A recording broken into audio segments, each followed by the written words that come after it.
Well, good evening, everybody. It's good to see that we have quite a few people who have tuned into tonight. I hope that everybody can hear me. If anybody can just quickly indicate to me in the chat box so I can just make sure that the audio is working, I would appreciate that.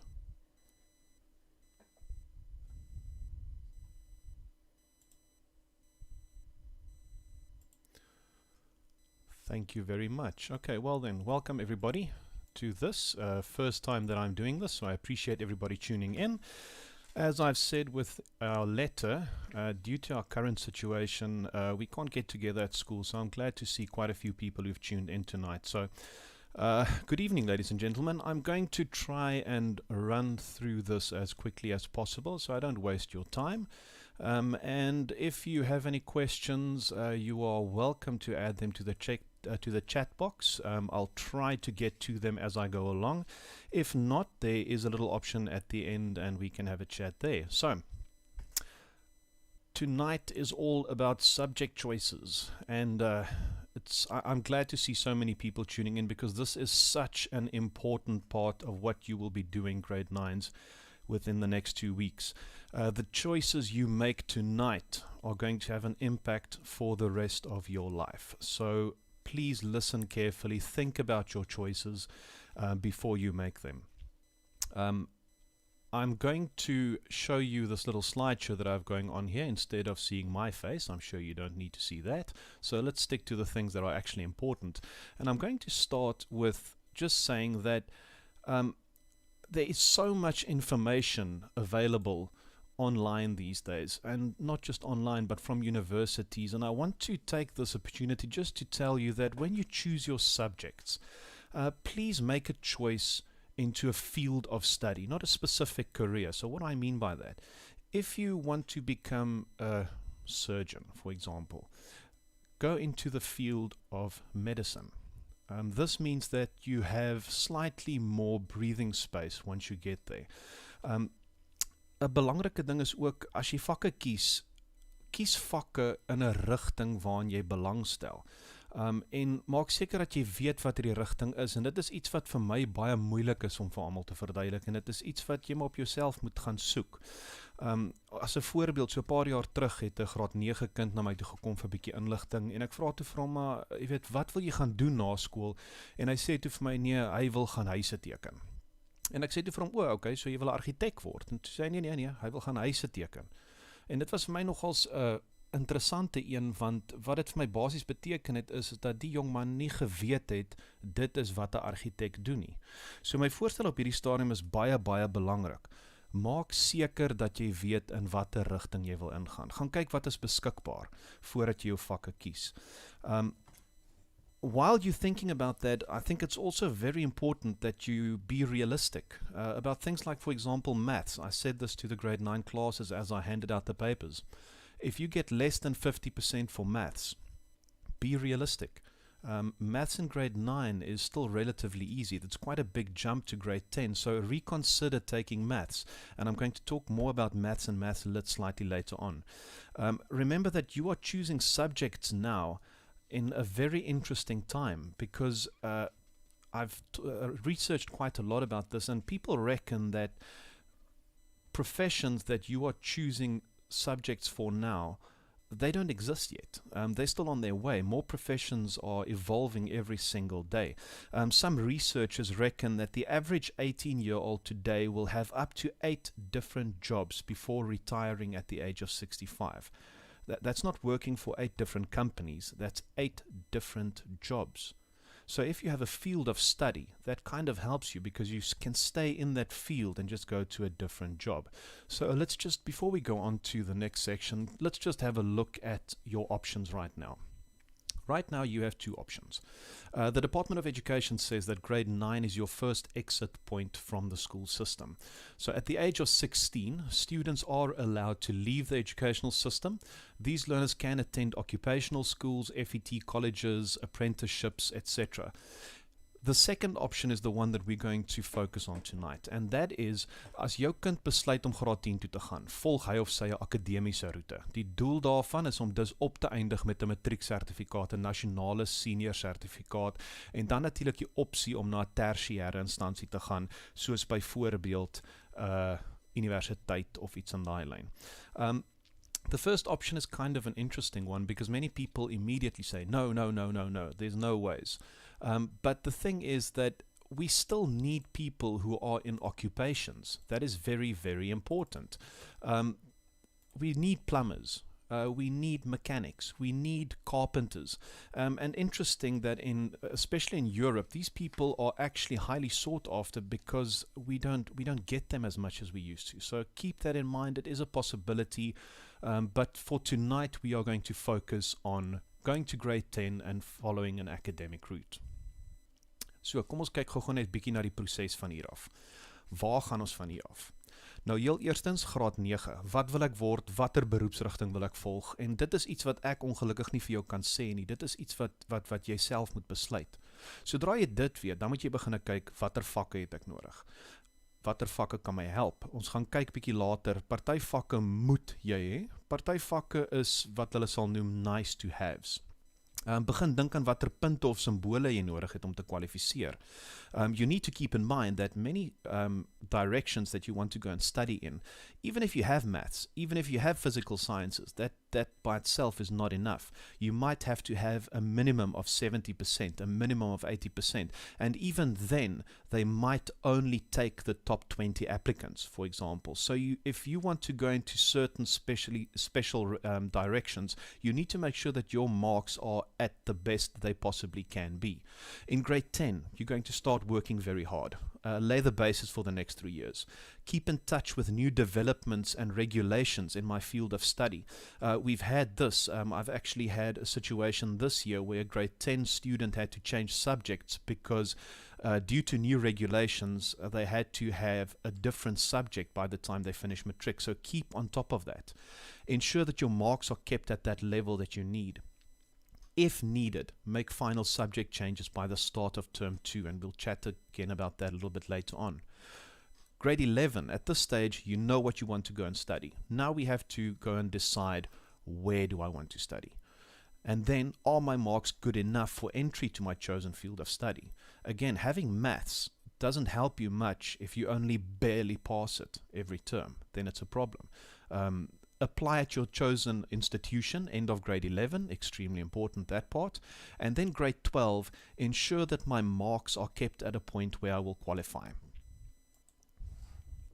Now let's look at our subjects. Now, firstly, we have to have our 4 compulsory subjects, of which there's of course your home language, Afrikaans or English, first additional language, life orientation, and then maths or mathematical literacy. Then we have our 3 elective subjects. So from that group over there, those are the subjects that we currently have at Nico Malan. You need to choose 3 of those. Now I'm going to look at some of those subjects in slightly more detail as we go along. But for now, those are the subjects, and you will see this on the papers that I actually handed out to the grade 9s as well. So where do these subjects actually come from? As ons kyk na EBW in graad 8 en 9 gaan na ekonomie, besigheidstudie, rekeningkunde. En dit was een van die vrae wat vir my gevra is deur die graad 9's 'n rukkie terug. Hoekom het hulle so baie vakke in graad 8 en 9? Want hulle doen 'n bietjie van die en 'n bietjie van daai. En hierdie is die rede. Dit gee jou die kans om so ietsie van elke vak net te kan sien, wat is rekeningkunde, wat is dit, en dit help jou dan om jou vakke vorentoe te kies, want in graad 10 split ons hierdie vakke, soos byvoorbeeld EBW, NW natuurwetenskappe gaan na fisiese wetenskappe, lewenswetenskappe, tegnologie, IGO en verbruikerstudie, SW gaan na geografie en toerisme, kuns en kultuur gaan ons na visuele kuns, en dan is daar die nuwe vakke wat bykom, wat julle nog nie veel mee te doen gehad het, en dit is RTT en IT, en ek gaan bietjie later daaroor gesels. Now, the subject groups are extremely important. When we do a timetable for the school. The subject groups help us to be able to accommodate children and the teachers that we have, because as you will know, we don't have an endless supply of teachers who are able to do every single subject. And that's why we have these subject groups. Hierdie vakgroepe is op die bladsy wat ek vir julle uitgedeel het, en op die bladsy waar op die graad 9 is hulle finale vakkeuse aandui, sal jy ook die instruksies sien, en daarso sal jy sien dat dit belangrik is dat hulle een vak in elke groep kies. Met ander woorde, een uit groep 1, die huistale. As ons hier by groep 5, 6 en 7 kom, is dit gewoonlik waar die probleme begin, want dit is waar jy jou keusevakke gaan na kyk. We have tried over the last 2 to 3 years to have more subjects in every group to allow the students a wider choice, sodat hulle nie geforseer word om 'n vak te vat wat nie noodwendig is wat hulle nie wil vat nie. Ongelukkig is dit baie moeilik om vir almal te kan cater, so ons probeer, en as jy miskien vashak op 'n stadium, asseblief voel vry om te vra, en dan kyk ons waar ons miskien 'n verandering kan maak. Leerlinge wat byvoorbeeld RTT vat, CAT vat, sal sien dat RTT in al 3 groepe beskikbaar is, wat beteken dat mens redelik kan rondspeel met die vakke om iets te kan inpas. Byvoorbeeld, kom ons sê, jy wil IGO vat en jy wil CAT vat, kan jy IGO in groep 5 vat en CAT kan jy dan vat in groep 6 of in groep 7, al is CAT ook in groep 5, en ons gaan bietjie later weer daarna kyk. On the next 3 slides, I just made a little bit of a summary regarding specific programs and what you might need for those specific programs. Hierdie is nie gebaseer op 'n spesifieke universiteit nie. Ek het gegaan en ek het na baie van die universiteite gaan kyk, en ek het dit net so bietjie bymekaar probeer vat om eer idee te gee van wat beskikbaar is, waarna toe mens moet kyk. Asseblief, maak seker by die universiteite, gaan gesels bietjie met die universiteite, e-mail hulle, bel hulle, en vind net by hulle uit, ek wil BCom gaan swat, presies wat het ek nodig. Nou sal jy sien, hier is ons 2 kolomme wat ek hier bygesit het, en ek het hierdie ook op die uitdeelstukke gesit wat ek vir die graad 9's uitgedeel het, en die belangrike een is die verpligte vakke. Verpligte vakke is non-negotiable. If you want to go and study into that specific direction, those subjects have to be in your subject choice. You have no other options, they have to be there. You will notice that, for example, the 2 languages and life orientation are with every single one of these. They have to be there. And then maths or maths lit. The last column, our optional subjects, these are what most universities refer to as nice to haves. It's not you must have it, but it's a nice subject to have to give you a little bit of background knowledge for that specific direction. Ek gaan nie deur elke liewe een van hierdie gaan nie, dit is op die uitdeelstukke gewees, as jy nie een gekry het nie, asseblief vra net by die skool of by die kantoor, en dan kan ons vir een stuur. En ek het probeer om 'n redelike verskeidenheid hierso in te bring, om dan net so 'n idee te gee van wat gaan aan. On our next little slide, we start looking at subjects and what would I then need? And when we look at the elective subjects specifically, want dit is waar die probleem lê. Watter vakke het ek nodig? En ek het 'n paar opsommings hier oor die volgende paar slides. Byvoorbeeld, as jy in 'n argitek, ingenieur rigting wil ingaan. Physical sciences, non-negotiable, have to have it. But then what about the other subjects? EGD, what an amazing subject. I'm going to talk about that a little bit more in a few minutes. It's such a nice subject to have when if you go into that direction. It gives you so much background knowledge with regards to drawing, for example, on AutoCAD. Geografie. As jy 'n huis wil bou, dan moet jy 'n redelike goeie idee hê van wat onder die fondasies aangaan, sodat jou huis nie begin kraak nie. So dan moet jy weet, hoe moet daai fondasie lyk? En om daai fondasie dan reg te kan doen, is dit 'n baie goeie idee om geografie te hê wat vir jou kan verduidelik wat is nodig, wat is sand en wat is klei, en dit klink vreeslik basies wat ek nou probeer sê, maar verstaan die rede daarvoor. Ek het daar by medies het ek gesê lewenswetenskappe, fisiese wetenskappe. Die interessante ding hierso is dat as jy medies gaan swat, as lewenswetenskappe nie 'n verpligte vak nie, wat vir my altyd interessant is, maar fisiese wetenskappe is wel. Maar natuurlik as jy medies toe wil gaan, beteken dit jy het 'n belangstelling in biologie, in lewenswetenskappe, so dan volgens my moet jy daai vak hê. Ek het daar bygesit rekeningkunde en RTT. En die rede hoekom ek hulle daar bygesit het is, as jy die dag miskien 'n dokter is en jy het jou eie praktyk, is dit miskien 'n goeie idee dat jy weet wat in jou boeke aangaan. Dat jy daarom kan kyk dat alles reg is. Terselfdertyd kan jy ook dan miskien eerder kyk na RTT as rekeningkunde glad nie vir jou interessant of iets is nie, want let's face it, how many businesses do you walk in these days and they do not have computers? It's kind of an important thing there. So dit gee jy net 'n idee daarso. Maar nou wat nou as jy sit op hierdie oomblik en jy het geen idee wat jy wil gaan swat nie. En ek weet daar is baie graad 9's wat in hierdie posisie sit. Nou wat doen ons dan? Wel, ons het ek 2 opsies hierso gesit. And the idea with these 2 options, subject options, is just that it gives you a very, very wide range. In other words, it can help you to go into more than one field of study, so that you have slightly more options than pigeonholing yourself into one specific direction. Soos byvoorbeeld opsie 1 het ons daar lewenswetenskappe of IGO, saam met fisiese wetenskappe en REK, wat baie loopbane oopmaak. Opsie 2 lewenswetenskappe saam met CAT, saam met geografie. Weer eens 'n klomp verskillende rigtings wat daar so oopgemaak word. So dit is een van die opsies waarna 'n mens kan kyk. Die derde moontlikheid is, wat as jy nie regtig beplan om verder te gaan swat nie? You are not really planning on going to university. University is not really your main goal. At this stage, you are rather considering to go and work, go straight into a work environment. Maybe, I know there are quite a few grade 9s that talk to me about being part of their parents' business or something like that. Well, then you've got these options to go and look at.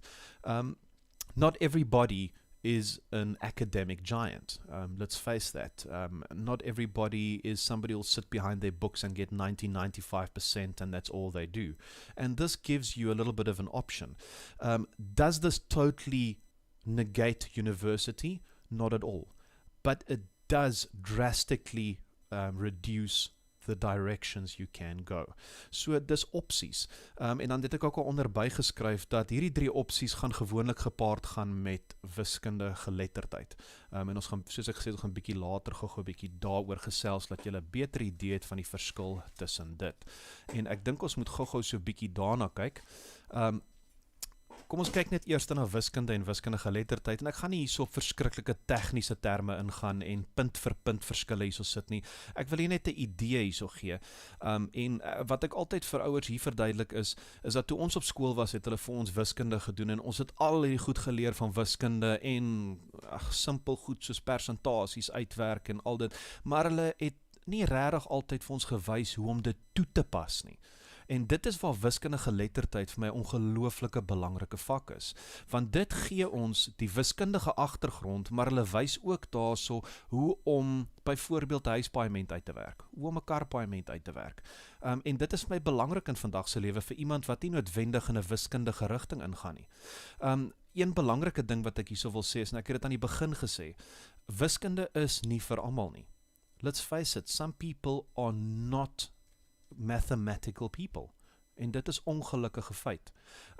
Dan wil ek voorstel, asseblief moenie wiskunde vat nie. Ek is baie bekommerd oor leerlinge wat wiskunde vat, hulle sukkel met die wiskunde, hulle sukkel om die wiskunde deur te kom, hulle raak negatief oor die wiskunde, en kort voor lank is hulle so negatief oor wiskunde, dat dit begin uitkring na hulle ander vakke, en dan begin hulle akademie drasties agteruit te gaan. So asseblief kyk daarna. Daar's 'n groot sprong van graad 9 na graad 10 toe in wiskunde. Wiskundige geletterdheid, ek gaan nou 'n snaakse ding sê, maar dit is nie 'n skande om wiskundige geletterdheid te vat nie, glad nie. Dit is 2 heeltemal aparte vakke. Dit is nie in die ou dae 'n standaardgraad of 'n laergraad weergawe van wiskunde nie. Dis 2 aparte vakke wat gebaseer is in dieselfde rigting, maar is 2 verskillende vakke. So asseblief dink baie mooi daaraan. Toerisme is die volgende vak wat nie op graad 8 en 9 regtig bekend is nie. En wat ek hier wil sê is, asseblief onthou, toerisme is nie 'n maklike vak nie. Dis iets wat ek wil hê, wat ek baie duidelik wil oorbring, daar bestaan nie so iets soos 'n maklike vak nie. wat ons in die ou dae gepraat het van 'n stopvak. Daai vak wat jy vat net om iets te vat. Pas op daarvoor. Ek kan byvoorbeeld sê toerisme, daar's ongelooflik baie leerwerk, baie navorsing, baie praktiese navorsing. Maar terselfdertyd is dit nie nou 'n vak wat net een kant toe gegooi word nie. Dit sluit ongelooflik baie komponente in van ander vakke, soos byvoorbeeld daar's bietjie geografie in, daar's bietjie ekonomie in, daar's bietjie besigheidstudie in. Dis 'n goeie kombinasie om te vat saam met besigheidstudie, saam met geografie, selfs saam met verbruikerstudie, as mens in daai tipe rigting wil ingaan. En Suid-Afrika is 'n ongelooflike goeie plek vir toerisme. We have so many tourists from around the world coming into South Africa, so it's a really good space to go if you are not interested in going into an accountant or a doctor or something like that. Think about it. It is a very, very, very large market out there. Die volgende vak wat ek net vinnig oor wil praat is consumer studies. And consumer studies is more than just cooking. That's very important to understand. It teaches you how to interact with clientele, business strategies to draw in customers, and also specific terminology related to the field and even basic etiquette. So please don't think that this is just about cooking and you're going to make a pizza and you're going to have an A at the end of matric. It doesn't really work that way. There's a lot of work going into that subject. Die volgende is ekonomie en besigheidstudie. And dit is 'n moeilike een vir baie mense wat nie regtig verstaan wat die verskil tussen die twee is nie. So ek gaan eers net sê, vir ekonomie is bietjie wiskunde kennis is nogals redelik belangrik, want hulle doen baie goed soos byvoorbeeld grafiekontleding in die vak. Werksetiek is belangrik. Daar's ons baie werk, baie memorisering wat daarso te doen is. Ekonomie, as ek hier kan lees staan, sê hulle is using limited resources effectively to suit the needs and wants of consumers. It includes external factors, influences within the business and country. So economics is about our economy as a whole, the country, how everything interacts, the worldwide economy, how everything interacts with each other. A lot of terminology in the subject. When we go to business studies is more focused on the workings of one business, specifically a business and how the business interacts with other business, business proposals, business plans, and how this business can and should interact with consumers, with customers, and how to satisfy what they need, how to make your business better. So even though it's on a smaller nature, it is still business orientated. So I hope that gives you a slightly better idea between the two of them. Then the last line there, we have EGD. And EGD, for me, is an amazing subject. This is a subject that I wish I could have taken when I was at school. And it's an amazing subject if you're interested in architect, engineer, something like that. They produce drawings, mechanical, civil, electrical technology. They do house plans. One of the most amazing parts of EGD is the fact that they spend quite a lot of time using a program called AutoCAD. And AutoCAD is all about creating drawings and house plans, etc., on the computer.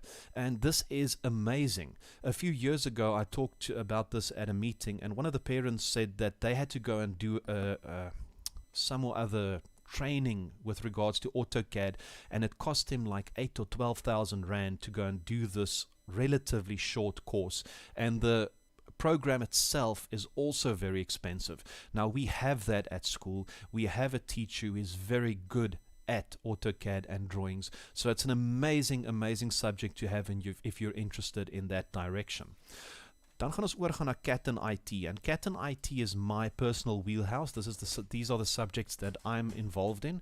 And to give you a very brief idea of the difference between the two, in IT, we create the programs. In CAT, we use the programs. That's the basic difference between the two. Again, this is not a higher grade and standard grade situation. They are two very, very different subjects.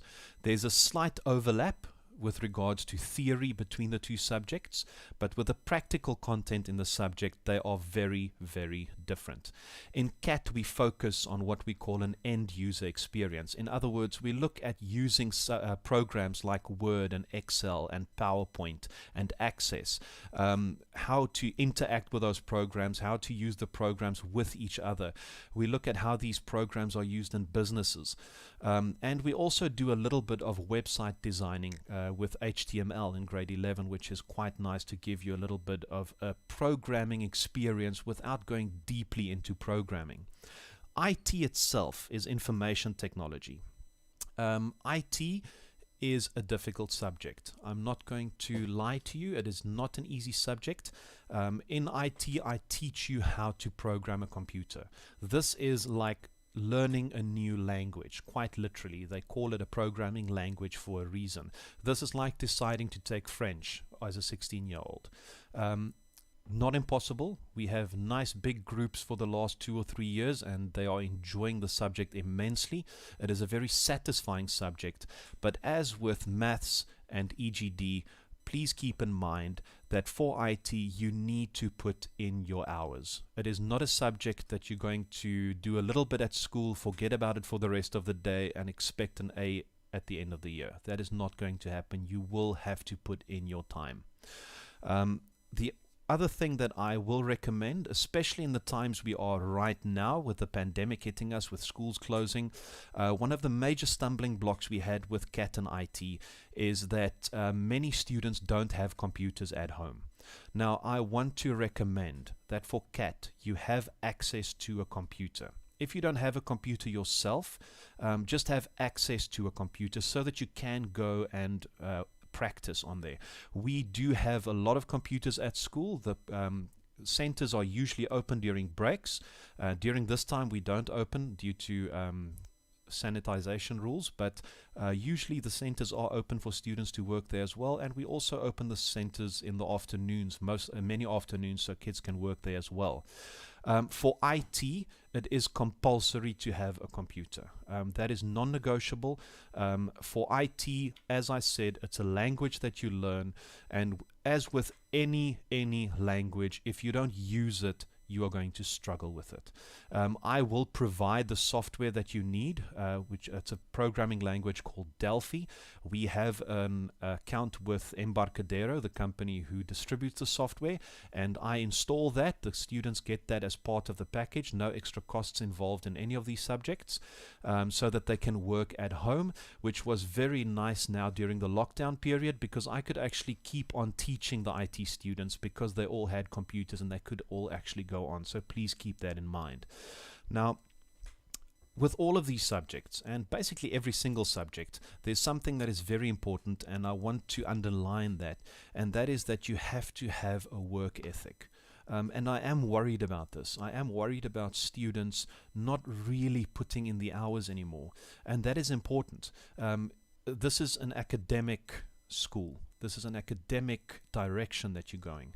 For you to go in that direction, you have to put in your time. You will have to work hard. You can't sit back and expect good marks. En ek wil hê almal moet dit asseblief verstaan, en ek het dit vir die graad 9's gesê ook. Dis ongelooflik belangrik. Daar is nie maklike vakke nie. Daar is nie vakke wat jy vir 'n halfuur in die klas gaan oplet en dan gaan jy vergeet van die vak en jy gaan eksamen skryf en dit gaan maklik wees en jy gaan 'n A gemiddeld kry nie. Dit gaan nie gebeur nie. So asseblief maak seker dat jy baie hard werk. So, next, let's look at our university entrance. If we want to go to university, what do we need? Where do we go? And there's a sentence there at the start that says designated list is no longer in effect. Now, this has been true for 2 or 3 years now, but every now and then I still get queries with regards to this. At a stage, we had a designated list and only certain subjects were eligible for university entrance. And you'll see at the bottom of the slide, I also said there, taking CAT and or tourism has no impact anymore on qualifying. Those subjects also count towards your APS-score, which we'll get to in a second. So forget about that. If anybody tells you, listen, you can't go and study if you have CAT or tourism, not true. you can. So I want to go and qualify. I want to go and study. What do I need? Firstly, for a bachelor's degree, you need 50% for 4 approved NSC subjects. To study a diploma, you need 40% in 4 subjects. Now, all the subjects we have at Nico Malan are approved NSC subjects. Life orientation is just the only one that does not factor into these 4 subjects, which means of your 7 subjects that you have to choose, excluding LO, the other 6 to go for a bachelor's degree, 50% in 4 of them, or 40% or more for a diploma. And that is extremely important. That is one of those non-negotiable items. If you want to go and do a bachelor's degree, but you only get 25% or something like that, you actually will not be able to go and study. Okay, so please make sure that you check that. And as you go along during your 3 years, please make sure that you do that, that you make sure of your marks. Okay, I hope that makes sense. Now, the APS score. The APS score is what they use to check if you qualify for the specific direction that you want to go and study in. Now, these are extremely important. Most of the universities on their websites, they have APS score calculators. My recommendation would be that somewhere by the end of grade 10, go onto one of these websites, put in your subjects like I did there, add what your marks are around about at that time, and see what your APS score is. Take that score, go and compare it on the website to the specific direction that you want to go and study in, and make sure that that APS score is above what you need. That is the most basic way that I can explain this. So make sure about that. How they calculate that at this stage, I'm not going to go into. It's just important that you understand that is what the APS score is. Each subject is awarded an APS score, and that APS score depends on what level your marks is. Like, for example, you can see on the right hand side I added some random marks in there just to have an idea. So for example, if you want to go and study education, you want to become a teacher, you'll see that they have a minimum APS score that you have to have. Offhand, I'm not going to say what the score is because this might differ from one university to another, but let's say that that APS score is 34. And you add your subjects like I did on this screen with the marks like that, you'll see the APS score for that is 38. So then you know you are fine, your APS score is higher than needed, so you can actually qualify to go into that specific direction. Once again, this is something that I would recommend that you do on a regular basis, just to ensure that your marks are correct, your subjects are correct, so your APS score is fine. Next, some very important points to consider. Firstly, mathematics is compulsory when taking physical science. Compulsory. This is not a Nico Malan rule. This is a national rule from the Department of Education. You cannot take physical science with mathematical literacy. Now, this is a problem because that means that if you get to grade 11, for example, and you see, oh, I'm struggling with maths, I want to drop maths, but I don't want to drop physical science, that can't happen. If you want to drop maths, you have to drop physical sciences then as well. Now, this is a major problem, and we'll get to that at the end of this slideshow, but remember that. Compulsory when taking physical sciences. The third bullet, CAT and IT may be taken together. In the past, it wasn't possible. For the last few years, it is possible. You can take both, especially if you're interested in going into an IT computer-related field. You can take both of those subjects. However, I would recommend that IT be taken with mathematics. En die hoofrede hiervoor is net dat die wiskundige begrip wat hulle leer in wiskunde en die probleemoplossing in wiskunde is ongelooflik belangrik saam met IT. Can you take IT with Maths Lit? Yes, there's no rule that says it's not allowed, but I would not recommend that. It makes it slightly difficult. If you're in that position, please come and talk to me when you have a chance. The next bullet is also very important, as this might have an impact on us by the end of this year when we finalize these subject choices.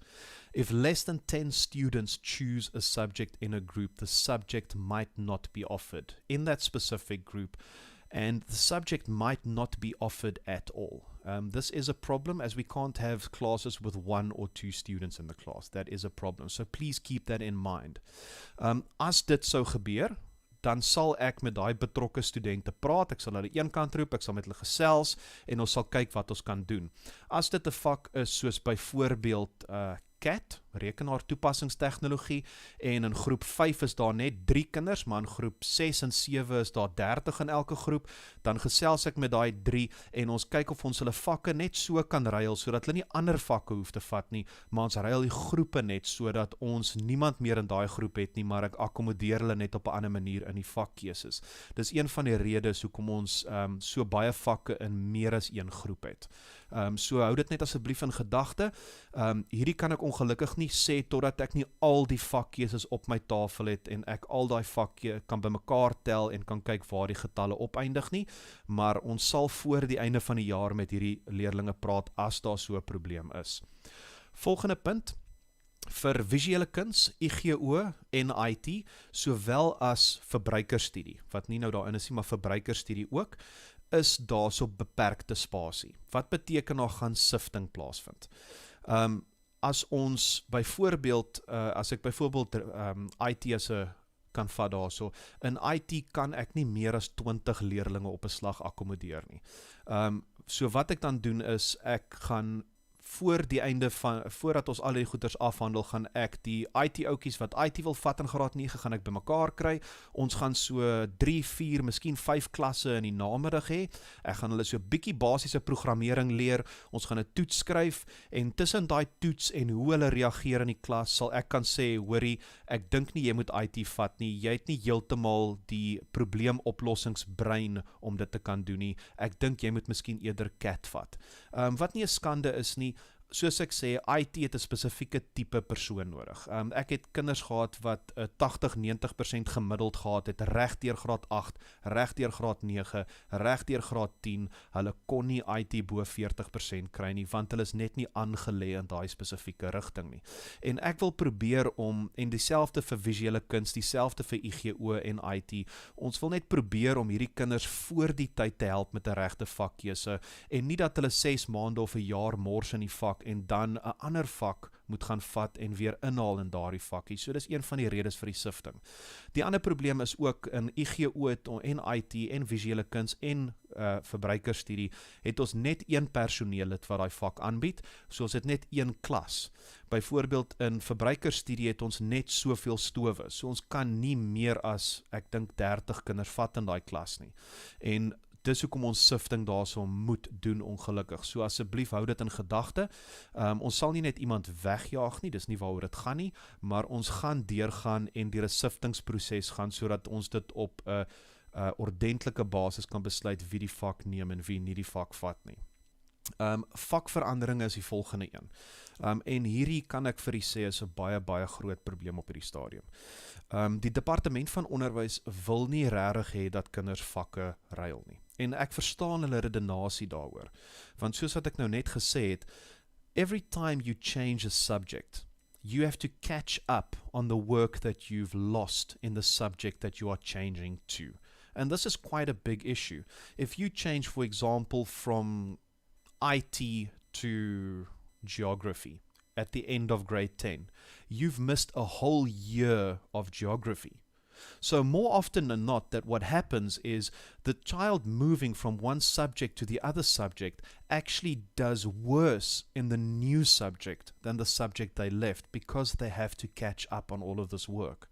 So this is one of the reasons why we have to talk to each other, so that we can get to a point where you choose the correct subjects, where you choose subjects that you know you will be able to do, that there's no need for you to make subject changes.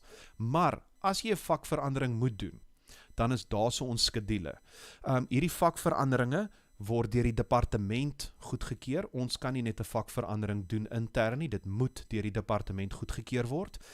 Die departement het spesifieke datums, hierdie datums word aan die begin van die jaar vir ons gegee, maar ek kan vir u sê dat om en by vir graad 10 is dit in die eerste week van kwartaal 2, moet enige vakveranderinge afgehandel word. Dan in graad 11, voor die einde van Februarie, afhangende van watter datum hulle kies, kan hulle weer, en dan aan die einde van graad 11, graad 12, geen vakveranderinge nie, onder geen omstandighede nie, die departement sal dit nie goedkeur nie. Let ook op, in graad 10, daai eerste week, kan hulle nie meer as 2 vakke verander nie, maksimum 2 vakke, nie meer nie. Begin van graad 11, net 2 vakke, nie meer as 2 vakke nie.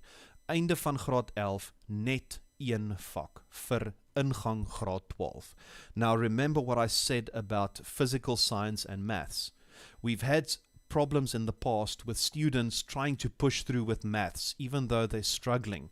And then they get to the end of grade 11, they realize, I can't manage with maths anymore. I cannot do maths anymore. So I have to drop maths. And then I have to give them the bad news that, sorry, you can't drop maths. Because if you drop maths, you have to drop physical sciences as well. And at the end of grade 11, you may only drop 1 subject. So the only way I can help a student like that is to drop physical science, and they will have to continue with maths until the end of matric. So please make sure of that. Choose your subject very, very carefully. Mathematics is not the end of the world. There are many, many, many other directions that you can go with maths literacy. Please don't forget about this. I've written down here a few things, like, for example, nursing, biokinetics, business management, a BA in development studies, any bachelor's degree in education except for mathematics, diplomas in IT, interior design, journalism, a bachelor's technical degree in nature conservation, a pharmacist technical assistant. All of these are also possible if you have mathematical literacy, as long as you then at least have a good mark in maths lit. Most of these, they then say that you have to have at least 60% in maths lit to go into those specific directions. So please don't think that if you don't have maths, you can't go to university. That is nonsense. I hear people saying that. That is not true. It is just certain directions in university that you cannot follow. Met ander woorde, asseblief maak seker dat julle julle vakke reg kies. Okay, so. Waar gaan ons nou van hier af? I've already handed out the subject choice forms to every single grade 9. If you have not received one, please just contact the office. They have electronic versions as well that they can email you. These subject choice forms, and I will show you an example of that in a minute, have to be back by the 11th of September. Please no later than this. We have to plan for 2021 with regards to teacher placement, classes, a timetable. So it is extremely important that we have these before the 11th of September. I still have to collate all of these numbers so that we can check where everything goes. Please fill in these forms with your child and indicate the subject choice, and please use a pen. I'm always worried about pencils because they tend to be very light and I might miss something. As a parent or a guardian, please sign the form. There is a place where you can sign, and by the way, all of these instructions are on the right hand side on that page if you don't get everything right now. Please sign it before giving it back to me. It is a good idea to contact somebody for career counseling or aptitude tests. In that handout that I gave you, I added 4 names at the bottom. These are people in our area and one in Port Elizabeth that specialize in this. Please feel free to contact one of them and go for a test. That is important. One of the problems that I then get is, maar hoorie, ek wil gaan en ek wil my kind vat na een van die mense toe, maar ek kan eers 'n afspraak kry die 12de September en die forums moet die 11de September al in wees. Wat maak ek nou? Ek gaan vra asseblief, vul die vorm in soos wat julle dink op hierdie oomblik. Gee die vorm vir my terug. Gaan vir die toets, hoor wat hulle sê, maak 'n finale besluit en laat weet my dan. Die hoofrede hiervoor is, dat ek het ten minste dan al 'n vakkeuse. Want wat ek oor die algemeen vind in 95% van die gevalle, is dat die vakkeuse wat jy instuur en die vakkeuse wat deur die toets aangewys word, is daar miskien 1 of 2 vakke wat verskil. Maar dan het ek ten minste teen daai tyd al tale. Ek het gaan in watter klas hy LO gaan vat, watter wiskundige geletterdheid ensovoorts. So stuur dit in. Dui miskien net vir my op die vorm aan as jy wil, my kind gaan nog gaan vir 'n toets, en sodra hy klaar is met die toets sal ek terugkom. Ek gaan my e-posadres aan die einde gee, en dan kan julle dit net vir my e-pos en ek maak dit reg. Maar asseblief stuur die vorm so lank terug voor die 11de September. Ek gaan al 191 vorms van die graad 9's moet terug hê teen daai tyd, sodat ek dit kan bymekaar maak. Do any research needed, including contacting tertiary institutions, visiting websites, speaking to professionals in the chosen trade or field. That last section to me is important. Take your child to go and talk to somebody. If they want to become a lawyer, take your child to go and talk to a lawyer. Because especially now, I use lawyer because I had this situation as well with a child that wanted to become a lawyer because they did not really know what a lawyer does. They see all of the TV shows and they see these people shouting and going on in the chambers there, and they think, oh, that looks nice, but in actual fact, a lawyer does much more paperwork than they actually spend in front of a judge, and students don't always know that. So it is a very, very good idea to actually take your child to somebody in that specific trade or field and just let them go and see what it's like, so that they can make up their minds and not going to a direction because of a misconception. Then send the form back to me. I said there again, please send the forms back even though you might still make a small change. I want to ask, please ask your child to hand in the form personally to me in my class, in my hands, so that I can put them into my little heap on my desk. I am worried about forms getting lost, so that's why I'm not going to have them hand them in at the office and there. I want them to hand them into one central place so that I can know that I actually received them.